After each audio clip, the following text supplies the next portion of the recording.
traffic. Oh my gosh. You see all those cars on the other side of the road? There's wall to wall and hall to hall over there. Oh my gosh. Ugh. Look at that. It's been like that for about 4 or 5 miles. Jeez.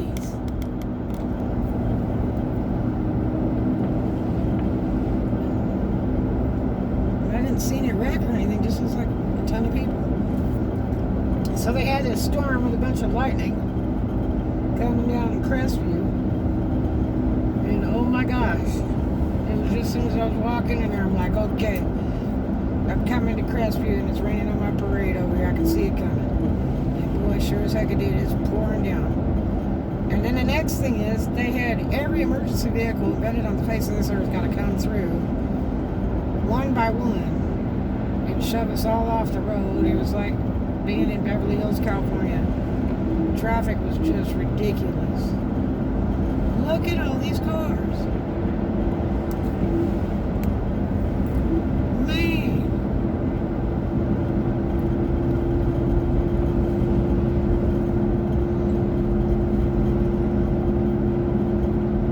This is so sad. I hate to be over there. Look, it's for miles. What the heck?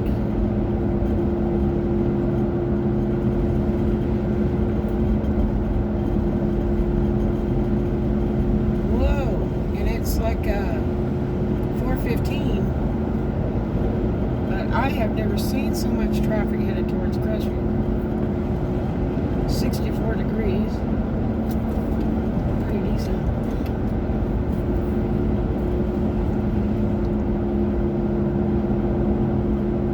So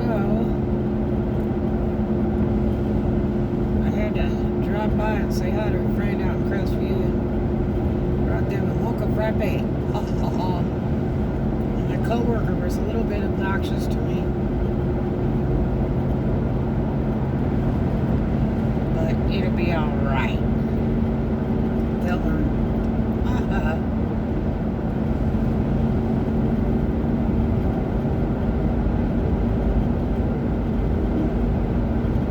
Yeah, I hadn't seen that girl since she had just had her baby. And she looked so different, I didn't even recognize her. What a cute little thing, though. Awful sweet. Just made her day. I didn't even have Mocha Red Bag. I brought a DoorDash card with me. And I gave it to her. I said, DoorDash.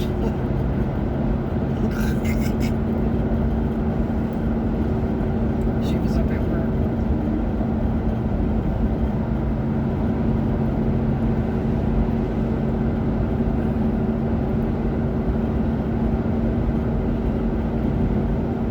Co-worker was like the police. And I was walking and holding this drink up with a card next to it and a mask on.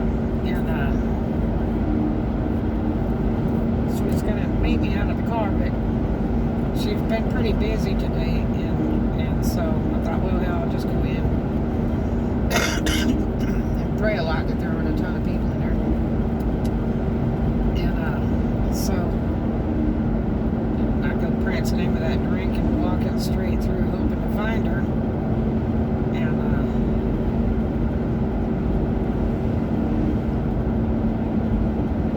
this person says, ma'am, you need to put that drink at the counter. And then here she comes. She knew it was me. And like a little kitty cat, come up to her little kitty cat eyes. And I held it out to her and I said, DoorDash. And I turned around and looked at the co-worker and it got real quiet. I was just joking. I paid for it. I just thought she'd enjoy it. I went and got myself one and I thought I'd go ahead and grab her one because I was on my way to go see her. She's a little doll. Buddy's girl, and she is a doll. Just a precious little thing.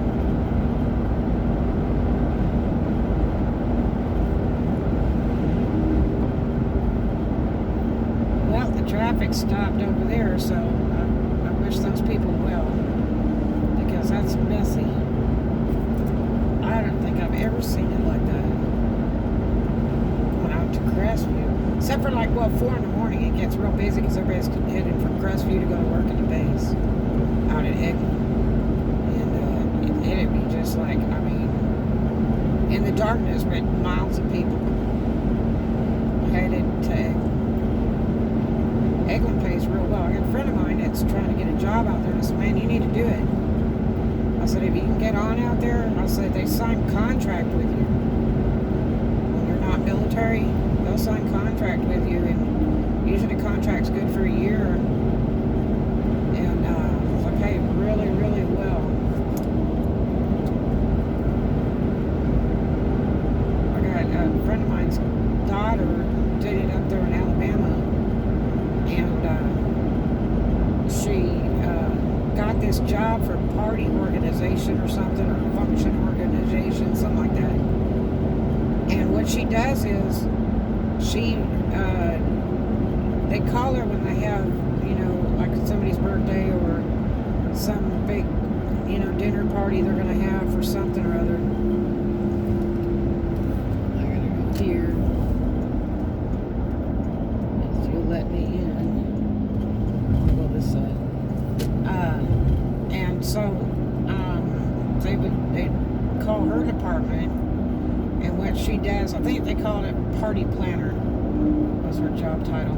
And so what she does is she arranges to get whatever they need for the party, balloons or food, or handle the whole entire thing to plan a party, and then that's what she gets paid for. So she makes all the arrangements and everything, and that's all she does, and she gets paid like really huge money. I think it was like $22 an hour. Now this was like 5 years ago, out in the Dothan area at one of the bases. So if you can, pass everything you need to pass to get in, make sure your car insurance is valid, make sure you don't have tickets or anything before you get on that base. You have to get a permit. As soon as you get up there, you have to go to the little office there and get the permit, and that can take an hour, and then you can go on base, and they have to know exactly what building and where you're going and all that stuff, and then you go in and talk to them, and they have like a hiring center there. Calling them's really tough, and you can look online a little bit at what they got, but it's better to go to the employment office. You can call them in advance and tell them to expect you.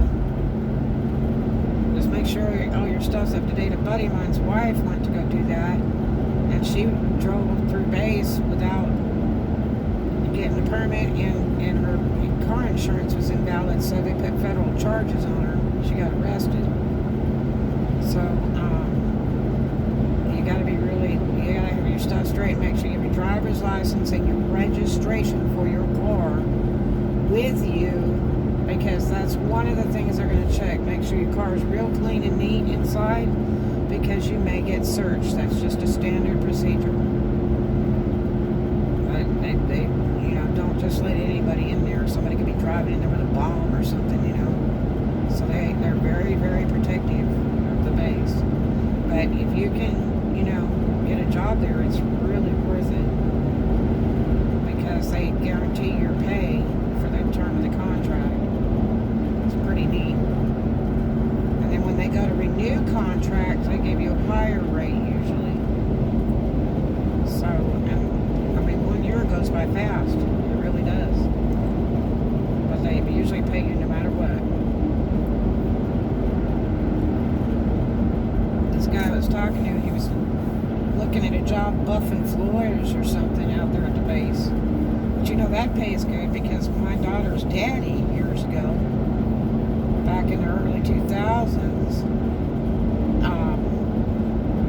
he looked at a job at Walmart being a floor buffer, and they were going to pay like $30-something an hour. And I said, hell, that's a good job, right around on that floor waxer for that kind of money. That's a real good job.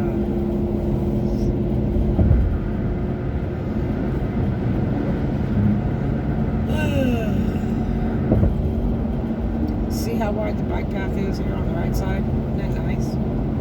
Florida really caters to the bicyclists.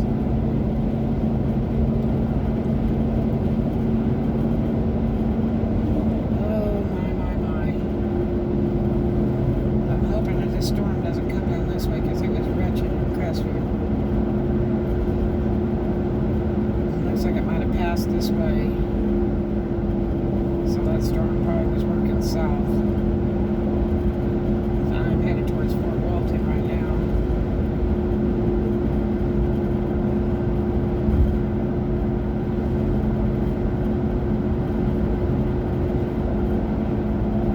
I thought I just passed that silver car with the name and tag.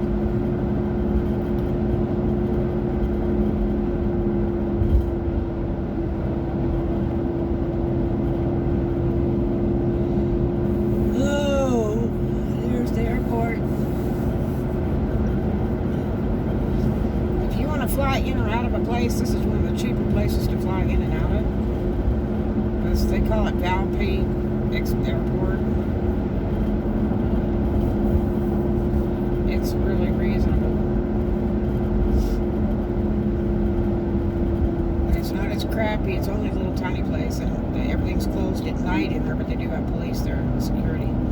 But it's a really easy airport to deal with. There's cool jobs there. They pay really good there. Let's see, I'm gonna go to this joint right here. Oh, I'm so excited. What a big day. Got the Gold Seahorse fountain moved. And buddy of mine come help me this morning. We were lucky to get that sucker moved. I got it to the new place, and all I got left is the big TV and some other stuff. I just have to go down and repack everything in the storage to try to make it all fit, because I really don't want to buy another storage. No, sir, I don't. So, ooh, I'm so excited. I'm going to try this other glue. I found another glue. And actually, I saw it yesterday, but I didn't think about what it was. I don't know if it's going to work or not, but I'm going to try it. The other one is too thick, and this one might be too thin.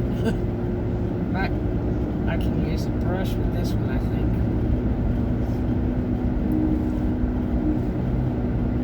So I'm still testing glues. See if there's anything better than mine. Used for a million years.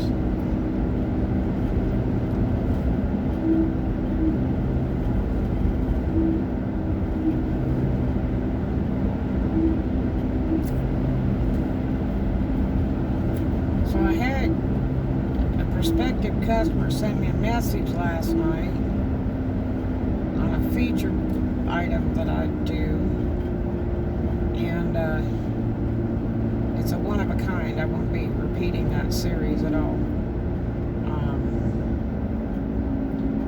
It just takes too long. It's beautiful. It's just, I won't do it again. It just takes way too many hours of my time. And, but it's a beautiful item. And, she sends me some messages last night, real late, like, so if I buy a bunch of stuff from you, you want to collab? First of all, she hadn't bought poo. And collab what? Because let me explain something to you. I have this thing, and it's called I Run Solo, I Don't Run in a Pack. I got burned years ago doing some consignment stuff with a shop in Memphis. And I was teaching my daughter how to do business. And Cece and I would go up there and take inventory every week, and my sales were really low there, but every time we go up there, there'd be stuff missing. And I had one rack that was all my stuff. The girl let me have one rack, and I paid her a cut of all my sales. And this witch, Cece and I would go up there and she'd do the inventory. And, my biggest problem was, do you have cameras? Do you have security? You're going to pay for theft. So every time I'd go up there every week and Cece and I would do the inventory, there'd be like 1 or 3 outfits that just weren't on the rack. And then they would reappear. And then, I might have no sales, or I might have 1 or 2 sales. So it sucked. And I had that stuff up there for about 3 months. And, just getting pennies out of the deal. And so we went up there one time and there was like 3 or 4 outfits just missing. And I was really concerned about it. And I don't even think she had a place to try stuff on. I think she was a lingerie shop. And I did costumes, stage clothes. And so I don't even recall that she had a place to try on. And so I went up there one time. She gives me a check. She owes me like $600. She gives me a check for like $200. I got a check for you. Hands me this check. I was so freaking mad. I said, well, my inventory's showing these pieces are missing. So, what's the deal? And why are outfits returning but disappear and then they come back? And so she didn't have a good explanation. She tried to talk her way out of it. So I was talking to somebody else, because I had a friend of mine that referred me over to her before I opened my shops. I said, she'd love to have you consign over there because she doesn't do any stage work. And just regular lingerie just isn't worth poop for stage work. It's just garbage. It falls apart. It's too weak. It's not made for the stage. It can be real pretty, but it just doesn't last. So, anyway, somebody told me, they said, well, she's running a business up there at night when she closes the store, which was like 9 o'clock or something like that. And apparently she's doing some business in the back or something. And these girls would come in, and she called it modeling or something, is what they were telling me. And so the girls would take clothes out of the store and wear them for customers and get paid big money. And I don't know exactly what they were doing, if they were doing the wild thing or just dancing for them, or what they were doing. And but I don't want my clothes tried on unless they have another panty underneath, because I can't sell it. It becomes used, and when it's stuff that goes on your coochie and your boobies, it doesn't need to have any germs in it. You can't sell it used. Because I've had lingerie license for years and health permit to do it too. So you have to be so careful with your clothes. And I'd get these cheap hoes that used to try on outfits real fast in the club. I'd turn around and they wouldn't have any panties under and be looking at it in the mirror and everything on their body. And I said, you just bought that. And then as soon as they opened their mouth and went, well, I don't have enough money. I said, well, by God, you better get out there and make it. And all the girls would want to beat their butt. They'd tell them, they'd say, you nasty hoe. And that's what it is. You don't put on panties on your raw coochie, and then think you're going to give it back. I had one that tried one on at Platinum in Memphis and gave it back, and it had blood stains, bad blood stains in it. And it was a white outfit. I was so fried I didn't notice, because they bring it back and hang it on the rack instead of hand it to you. So then I learned how to only serve one customer at a time. The girl wanted to try it on. I looked at how many outfits she had, counted them. I give them one at a time. I said, I'll hold the rest. And they had to bring it right back to me. They wanted to try on the next outfit. Because that's the way that they screw you up. They get you confused. And when you're waiting on other customers, with somebody talking to you, and then they don't bring the outfit back, or they damage the outfit, or they just put it in their locker and figure you forget, and then wait to see if you ask them for it later when you get ready to go. You're counting your outfits and you got stuff missing. Then you recall about one outfit. So I have photographic memory, so I can look at everything that's in my run stock, no matter how many bags I'm rolling or how many racks I'm rolling, and I can tell everything by heart.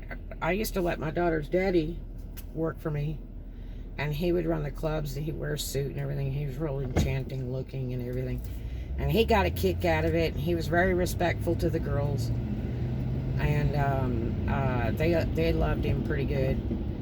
And so, because they'd always try to hustle him for a dance or whatever while he was there, and it's just like, no, I'm here to sell costumes. But anyway, and so he had a real good sense of humor. He's really good with the girls, very charming. And he would call me and he'd say, that red outfit, da da da da da, and I could tell him the price and how many pieces was in it and all that stuff. And I could look at the stock when he come back, and I knew exactly everything he sold out of hundreds of pieces, because I just know my stock, you know. Oh my God, I finally made it back. I took the wrong way out because the traffic, when I left Crestview, I don't go out there too very often. And so, like, oh, I gotta get fuel. So my GPS with the rain was drunk, and that was taking me a long way, man. The trip is about 17 miles, took me about 40. It's all right. It was a nice drive. Look at this bird right here. Woohoo! Look at that. Not my favorite car. I think that's the porthole bird. God, he almost looked like a lowrider driving it. Nope, that's not the porthole. So it's what, 63? Let me ask him.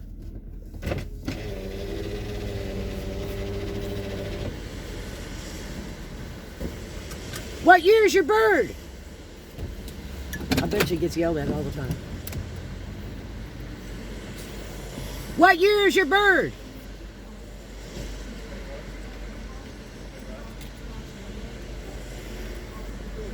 What year is your bird? You look familiar. What's that? What year is your bird? 65. Oh, really? So is that yours? Is that yours?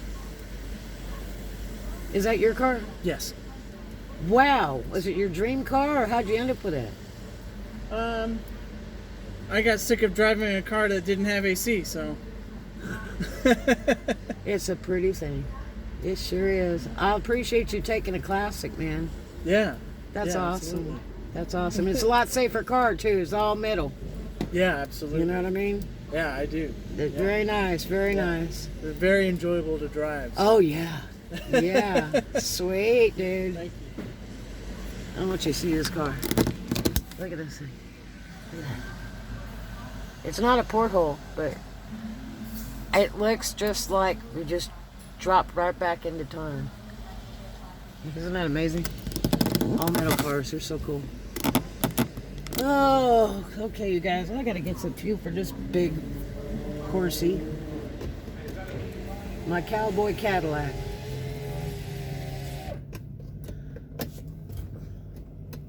Fuel guzzling sucker. I'm gonna tell you. Okay, I'll see you guys in a little bit. I love you.